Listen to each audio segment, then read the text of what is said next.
Bringing new historical discovery into the public record is incredibly difficult without academic endorsement. For those historians deemed amateur by professional academics, it regularly requires campaign to penetrate an academic wall of intellectual prejudice. It is even more difficult to penetrate bias opinion when a discovery has a Templar connection because of the amount of published speculation, fallacy, and conspiracy within a subject that continues to fascinate the public. These bells are some of the oldest attributable Christian church bells in the world, sponsored by a Templar master, created to hang over a Templar convent in Scotland, and as such are the only significant material Templar artifact existing. What makes the discovery incontestable is fact. A 12th century knight cannot exist, both recognized as a knight and the spiritual leader of a religious community, unless he is a master within a religious military order. William le Rich, 12th century Lord of Fowlis, is such a knight, existing concurrently as spiritual father and master of the Holy Convent of Sacro-Nimor, or Holywood.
There is no firm evidence to tell us which religious order William le Rich was a master of, and so, circumstance and logical inference must come into play. William carries no order designation, but members of the church's military, like those in regular monastic orders, typically do not carry their order designation on documents. It is only specific documents attached to religious houses, lists, and transactions that identifies membership of an individual's order allegiance. Unfortunately, no charter concerning the transactions of the Scottish religious military orders remain from the period of William le Rich's existence. Equally, there is no surviving 12th century document identifying which religious order occupied Holywood, just as there are no surviving records confirming or excluding Holywood from being a possession of a military order. Only 2 military orders are founded in Scotland in the first half of the 12th century.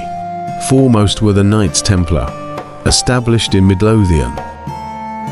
In their shadow were the Knights of St. John, granted property in West Lothian.